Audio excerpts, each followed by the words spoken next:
मी काय सांगतो तुम्ही काय ऐका लक्ष देऊन. जुन्या काळातली गोष्ट आहे. एक गाव होतं आणि त्या गावात एक राजा होता आणि त्या गावाचा मुख्य व्यवसाय म्हणजे हॉटेल व्यवसाय होता. तर हॉटेलच्या 3-4 मालकांनी काय केलं, राजाकडे गेले आणि राजाला सांगितलं की आम्हाला परवडत नाहीये, आम्हाला रोटीचा रेट वाढवायचा आहे. 10 रुपयाला रोटी होती तेव्हा. मग राजा म्हणला ठीक आहे, रोटीचा रेट 35 करा.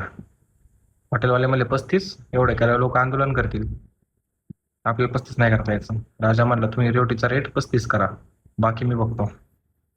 मग सगळ्या हॉटेल व्यावसायिकांनी जो रोटीचा रेट होता तो 35 केला.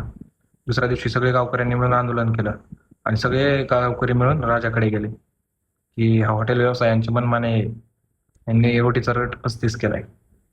मग राजा म्हणला अरे असं का, रोटीचा रेट 25 करा. असा ऑर्डर म्हणजे हुकूम दिला त्या हॉटेल व्यावसायिकांना. आणि हॉटेल व्यावसायिकांना सांगितलं तुमचा रोटीचा रेट 20 रुपये आणि वरचे जे 5 रुपये उरतात ते मला कर म्हणून द्यायचे. अशाने प्रजा पण खुश झाली का तर रोटीचा रेट 35 वरून 25 वर आला होता. आणि हॉटेल व्यावसायिक पण खुश झाले कारण 10चा रेट 20 झाला होता. आणि राजा पण खुश झाला कारण त्याला प्रत्येक रोटी मागे 5 रुपये नफा मिळत होता. तर ही गोष्ट कोणत्या राज्याची किंवा कोणत्या राज्याची नव्हती किंवा कोणत्या हॉटेल व्यावसायिकांची नव्हती. ही आता चालू घडामोड आहे जी आता पेट्रोल वापरत होत आहे. आणि ह्यात राजा म्हणजे बीजेपी सरकार आणि हॉटेल व्यावसायिक म्हणजे पेट्रोल पंपांच्या कंपन्या. मित्रांनो, युद्ध संपून बरेच दिवस झाले तरीही पेट्रोलचे भाव काही पडले नाहीत अजून.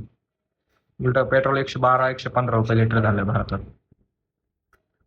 जेव्हा 112 115 झालं पेट्रोल तेव्हा क्रूड ऑइलचा एक बॅरल जो की 100 लिटरचा असतो तो गेला जवळपास 10,500 आणि डॉलरमध्ये बघायला गेलं तर $120च्या आसपास गेला होता.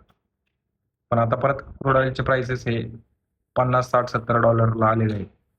पण तरीही बीजेपी सरकार पेट्रोलचा भाव कमी करत नाहीये. मित्रांनो, कमी केला तरी 4-2 रुपये कमी करेल, पण याविरुद्ध आपण आवाज उठवला पाहिजे. तुमचं म्हणणं काय कमेंटमध्ये नक्की सांगा. धन्यवाद. चॅनलला सबस्क्राईब करा, लाईक करा, शेअर करा, कमेंट करा.